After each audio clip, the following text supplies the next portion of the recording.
Assalamualaikum warahmatullahi wabarakatuh. Hai teman-teman, kami dari kelompok pemateri terakhir dari Prodi Bimbingan Konseling Pendidikan Islam kelas PKBI 3B. Saya Listia Mariati. Saya Saadatul Usro. Di sini kami akan memaparkan beberapa materi kami tentang Rencana Pelaksanaan Layanan atau RPL. Baik, untuk menyingkat waktu, mari kita simak penjelasannya berikut ini. Baiklah, sebelum kita mendalami materi lebih dalam, ada baiknya kita mengetahui apa itu Rencana Pelaksanaan Layanan atau RPL.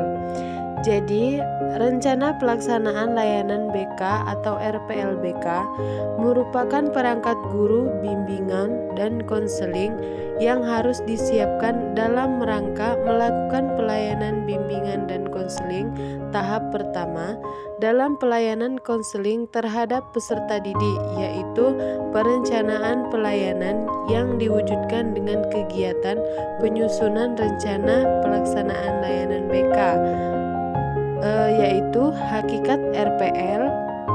Yang kedua, prinsip-prinsip pengembangan RPL. Yang ketiga, komponen dan sistematika RPL. Selanjutnya adalah layanan bimbingan dan konseling format klasikal.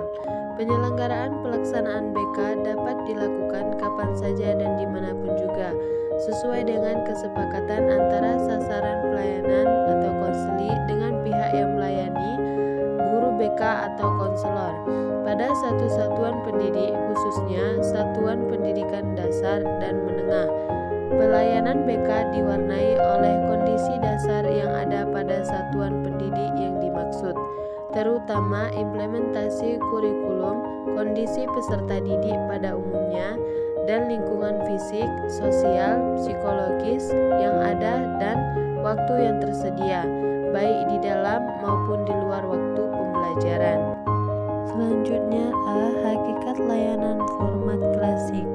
Layanan format klasikal memiliki nilai efisiensi dalam kaitan antara jumlah peserta didik atau klien yang dilayani dengan guru BK atau konselor, serta layanannya yang berfungsi pencegahan, pemeliharaan, dan pengembangan.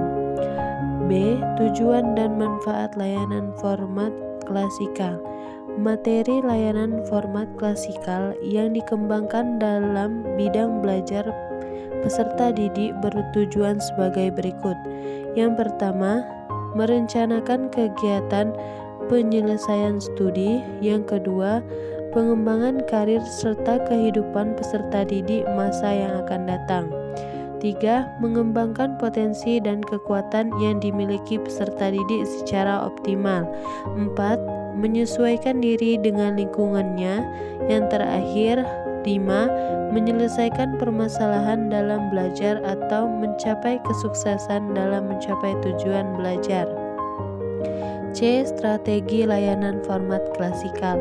Layanan format klasikal diberikan di kelas dengan materi yang dipersiapkan melalui rancangan pelaksanaan layanan BK atau RPL dan memperhatikan aktivitas agar terjadi interaksi antara guru BK atau konselor dengan peserta didik atau klien dan juga peserta proses belajar yang dibangun.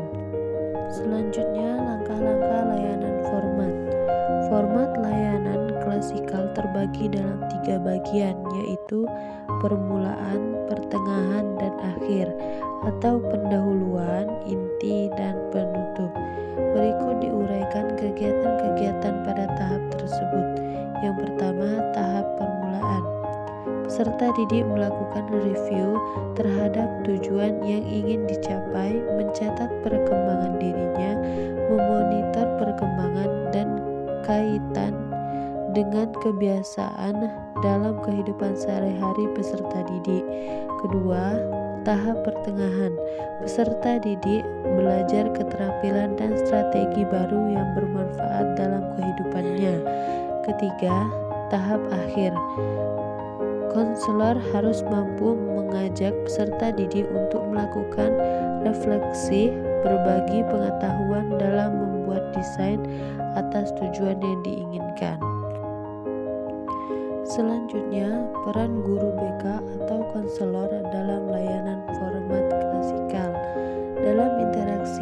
peserta didik, guru BK atau konselor hendaknya menerapkan prinsip-prinsip bimbingan dan konseling yang meliputi 1. Menghargai peserta didik. 2. Menciptakan suasana hangat. 3. Bersikap empati terhadap peserta didik. 4. Bersikap terbuka terhadap peserta didik. 5. Mengetahui bahwa peserta didik berpotensi. Selanjutnya, kolaborasi dalam format layanan klasikal. Apapun bentuk dan tempatnya, kolaborasi suatu pertukaran pandangan atau ide yang diberikan perspektif kepada seluruh kolaborator. Yang pertama, tujuan kolaborasi. A.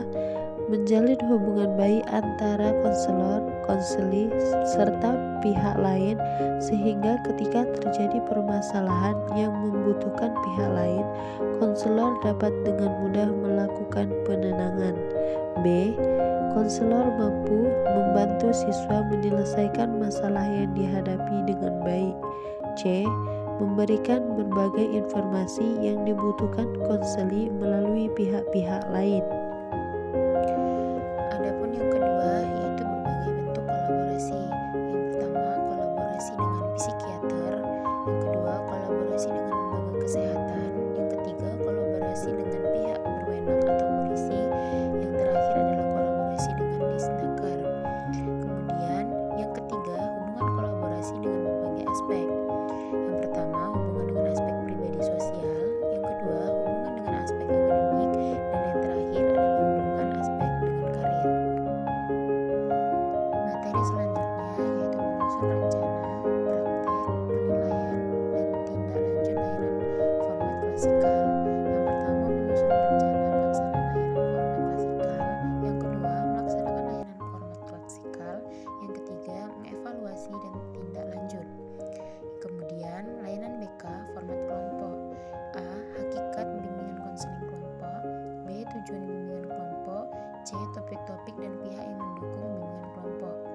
Selanjutnya, adapun topik tentang kemampuan dan kondisi pribadi antara lain yaitu yang pertama, potensi diri. Yang kedua, kiat menyalurkan bakat, minat, kegiatan rutin, membantu orang tua, belajar, dan lain-lain. Yang ketiga, sikap terhadap narkoba, KKN, pembunuhan, pemerkosaan, ataupun perang. Yang keempat, sikap terhadap bencana alam seperti kecelakaan, HAM, kemiskinan, anak terlantar. Yang selanjutnya, atau yang kelima, perbedaan individu. Kemudian, adapun tahap layanan bimbingan, yaitu tahap pertama atau pemulaan, yang selanjutnya tahap kedua atau peralihan, berikutnya tahap ketiga atau kegiatan, dan yang terakhir adalah tahap keempat adalah pengakhiran. Yang kemudian adapun penilaian. Penilaian terhadap bimbingan kelompok, hasil-hasilnya tidak bertitik tolak dari kriteria benar atau salah, namun berorientasi pada perkembangannya, yaitu mengenali kemajuan atau perkembangan positif yang terjadi pada diri peserta kegiatan. Lebih jauh, penilaian terhadap layanan tersebut lebih bersifat penilaian atau dalam proses yang dapat dilakukan melalui mengamati partisipasi dan aktivitas peserta selama kegiatan berlangsung, kemudian mengungkapkan pemahaman peserta atas materi yang dibahas. Selanjutnya, mengungkapkan kegunaan layanan bagi mereka dan perolehan mereka sebagai hasil dari keikutsertaan mereka. Kemudian, mengungkapkan minat dan sifat atau sikap mereka tentang kemungkinan kegiatan lanjutan. Dan yang terakhir, mengungkapkan kelancaran proses dan rencana penyelenggaraan layanan. Yang berikutnya, layanan konseling kelompok. Layanan konseling kelompok yaitu membahas tentang A. Hakikat konseling kelompok. B. Tujuan konseling kelompok. C. Fungsi layanan konseling kelompok. Dan D. Tahap layanan konseling kelompok. Dan yang terakhir, E. Menyusun rencana praktik konseling kelompok, menilai serta tindak lanjuti layanan konseling kelompok. Yang dibahas yaitu antara lain 1. Menyusun rencana konseling kelompok dengan cara pilih di antara masalah yang dimiliki peserta didik terkait pelayanan permintaan atau perminatan peserta didik, rencana pelaksanaan layanan atau RPL konseling kelompok. Yang kedua, pelaksanaan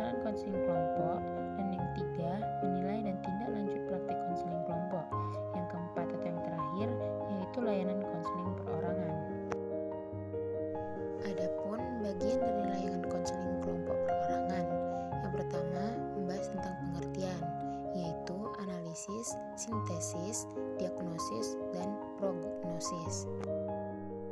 Pembahasan yang terakhir dalam pembagian layanan konseling perorangan yaitu tahap pelaksanaan konseling perorangan, yang dibahas antara lain tahap konseling, tahap penstrukturan, tahap kegiatan dan pembinaan, tahap akhir, dan penilaian.